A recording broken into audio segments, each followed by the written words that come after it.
Recently, Mojang have been doing an incredible job at adding long-promised features to the game, with things like archaeology, bundles, and super duper graphics all taking years to go from announcement to actually ending up in Minecraft, but all eventually doing so. In addition, we can see that the next drop has decided to bring back the copper golem, and so now the question is what is going to follow it? Or even more interestingly, what is the oldest feature that Mojang have said would come to the game and then actively haven't said isn't coming anymore? That is to say, if Mojang wanted to fulfill their oldest promise, what feature would they add to the game? Well, that's something I want to explore today, and you can subscribe, by the way, to see more videos like this daily on your homepage. So how we answer this question depends on how we actually word it precisely, so we're actually going to split this into different categories and begin with the easiest one, the one that is closest to my heart, parity. Minecraft has the Java and the Bedrock version of the game, and officially all of the features from one are meant to come to the other. When it comes to Bedrock features coming to Java, they are very good at this, and when it comes to Java features coming to Bedrock, well, let's just say there's a big list that Smokey actually maintains.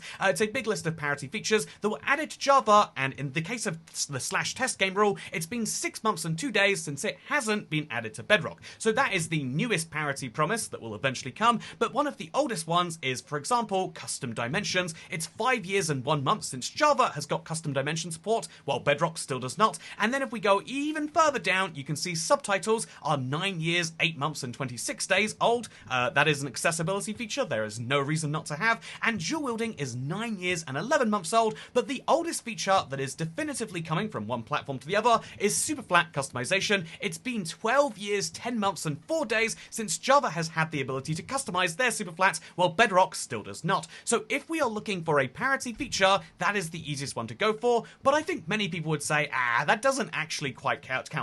I want to hear about new features altogether, not just features coming from Java to Bedrock, because maybe you play Java and therefore it doesn't actually matter to you when something comes to Bedrock. That's fair. I don't care when, Guatemalans get access to a brand new McDonald's Happy Meal. I mean, I actually probably would if it was Minecraft related, but anyway, many people care about things that affect them more directly, and so that's why so many people have their imagination captured instead by the mob vote. This is an easy place to go if you're talking about things that Minecraft have said will come to the game, because for their very first mob vote in 2017, they used wording that implied they would never come back for any of their old ideas, because they were obviously all mob vote losers. This upset many in the community, which is why when they did a vote in 2018, what they actually said was, "We'd like you to choose which biome we update next by voting for it during the show. The one with the most votes gets cool new features and mobs." That's right, you're just choosing what is going to be updated, you're not choosing what will not be updated, and specifically the title even says which biome should we update next. And so the three choices were you could go for the meerkats and the desert biome, very cute with their sand before land, or we could go for the tiger biome with their foxes and their wild berries, or indeed, there was a third choice which I remember someone saying you should vote for. You should vote for the savannah. People did not vote for the savannah in the end, and so I hope you enjoy your foxes, I guess, because what we could have had was great. I mean, look how excited Jeb is for this. Crazy trees with a silly name. Still cooler than termites. Termites. The way they snack on decomposing plants. Just adorable. More seriously, the baobab trees and the ostriches would both be great additions to the savannah that Minecraft could go back for at any point. They could also do the same for the deserts with those meerkats, but also the palm trees. That isn't just decoration, that's a real tree that could have come, and so that would be the oldest promise in the mob vote sense, unless you go all the way back to the first ever mob vote. As you might know, the early mob votes were on Twitter, and technically the earliest of all of them was Jeb saying, hey, do you want to have an alpaca or a llama in the game? And having, funnily enough, for years at that point, having made it a joke that I want to see Minecraft add llamas, funnily enough, it seems as though the Minecraft community agreed, and llamas were what we voted on, but that means that alpacas are technically the first mob vote mob that Minecraft could go back for, and they could say, yeah, alpacas are in the game now. And honestly, I think it's a fun idea. I think when it comes to non-hostile mobs that are just kind of real-life animals, people have a real low tolerance for what they want for it to do. Like, if it was just literally a llama, but instead of riding it, you could shear it, I think a large number of people would be happy, whereas I think that a lot of hostile or even neutral mobs kind of need to have some functionality, which is why they've nailed it with a copper golem. But yeah, that's what the mob vote section of this video is about.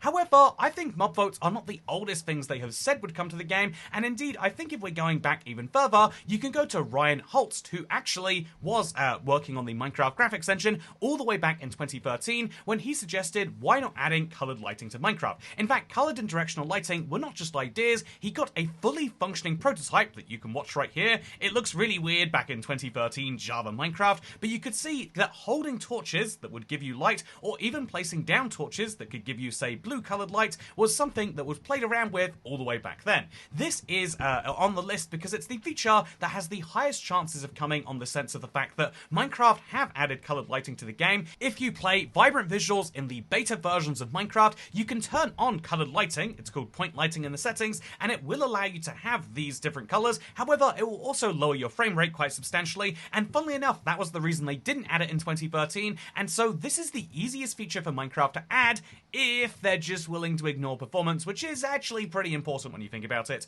So what is the oldest feature that was listed by a Minecraft developer that could seriously come to the game now? Well, I think this is an easy one to point to, because way back in the early days of Minecraft, it was literally developed by one person who is known as Notch, and they were very, very public about what their plans were for the game. A lot of these plans have come into fruition, with a lot of them kind of not so much, but if we look at, for example, this first list here, this is Notch saying his list of tile types he wanted to see in the game, and he mentions some that we know now were added very early on, some that were added much later, like deep slate bricks and, for example, mud bricks are two new types of bricks, but then also we've got this other blog post where he talks about his vision for survival, and he talks about tools and equipment coming in just two types. He wanted to have iron being the basic version, with the more advanced version requiring steel, which would require combining iron and coal. Now, steel is something a Minecraft community has been thinking about a lot as a brand new tool type that could go on top of the existing ones, and so is it that steel is going to come to the game after all of this time?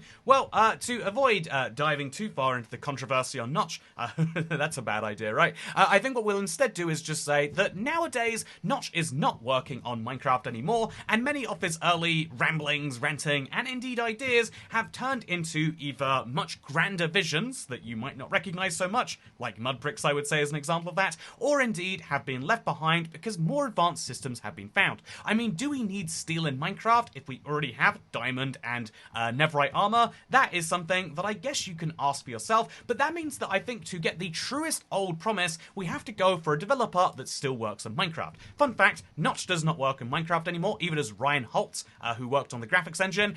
He left in around 2015, just not that long after Notch, and so there is this interesting debate about who is the oldest Minecraft developer who's still on the game, but the only fair answer in terms of development would be Jeb, who has been lead developer since around the launch of the game back in 2011, and what's interesting is if we talk about his oldest idea, I think it would have to be this. Wait, no, that but red. You might not realize this, but villages actually existed before villagers or testificates came to fill them, and for a while there were villagers and villages, but no way to actually trade with them. This is something Jeb wanted to fix, and so Jeb said that rubies would be coming to the game, showcasing this screenshot of how they would work. This is, as you can see, a very early version of NPC villager trading, and you can trade for rubies to get what I have to imagine is the old texture for a leather tunic. It looks like it's made from brick, right? And then you can also see what looks like Jeb misunderstanding trading because he's trying to give them 20 raw chickens instead of anything else, but it looks like the villager is happy to accept that in exchange for an emerald. This is a very different look at the trading UI from way back when, and what's interesting about it is you can see that there are also 60 rubies in his inventory.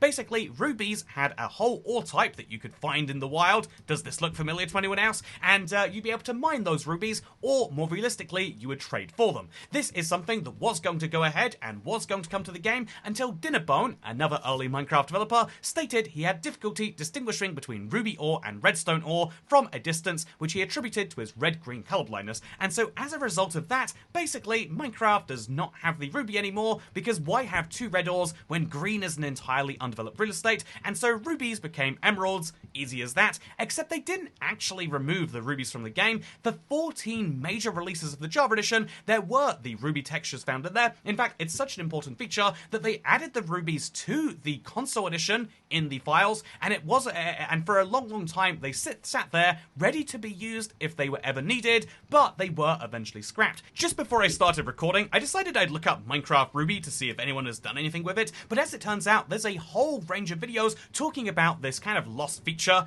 many people talking about it like it's a secret ore, even though apparently there's tens of millions of views, and although it's very, very fun as an idea to imagine that, yeah, rubies could come at any point, the truth is that unless we need a second currency for villagers, maybe a rare and exclusive one for trading at the highest and most elite levels, I can imagine that being possible at rare, underground, or different dimension villages, I think that in reality, the odds of actually seeing rubies aren't that high, and although Minecraft clearly are trying to make copper more useful, and therefore people wonder, are they going to add steel, or are they going to add rubies? I mean, new tool types now seems like the time, but actually, reverse that thinking. The fact that they've added copper tools and armor, rather than say steel tools and ruby armor, is a sign that they're trying to add more functions to existing ores, rather than new ores for the sake of it. We could have 15 different ores to achieve the same things we do now, but that isn't actually necessarily better. So steel, ruby, and spike blocks are very unlikely to be the next thing that Minecraft come back for, and indeed, if we actually look, Minecraft, during the course of me recording this video, actually made a sneaky little announcement on their old...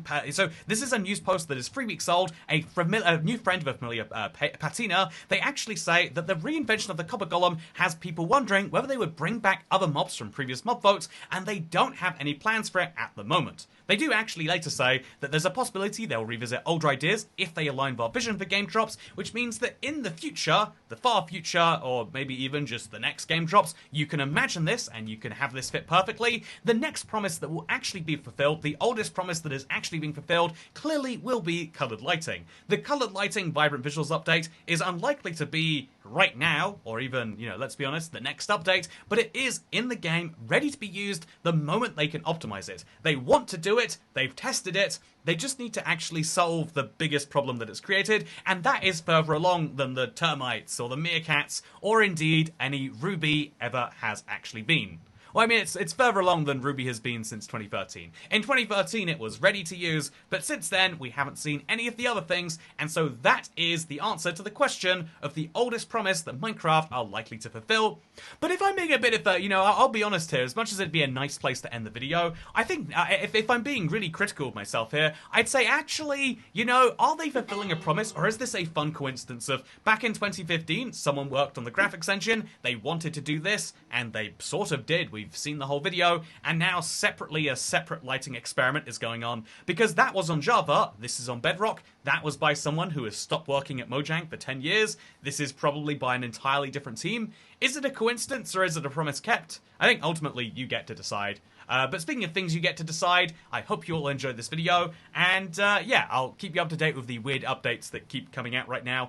We are in that weird summer pause of vanilla content, so you're not seeing any desert updates right now, but what we are seeing is a lot of more minor bug fixes and minor announcements like that one about the mob vote, so I'll keep you up to date as to what is happening when it happens, because we have an update without a changelog at time of recording, which is just very interesting. Anyway, thank you for watching, and I hope you all enjoyed, because I'll see you next time.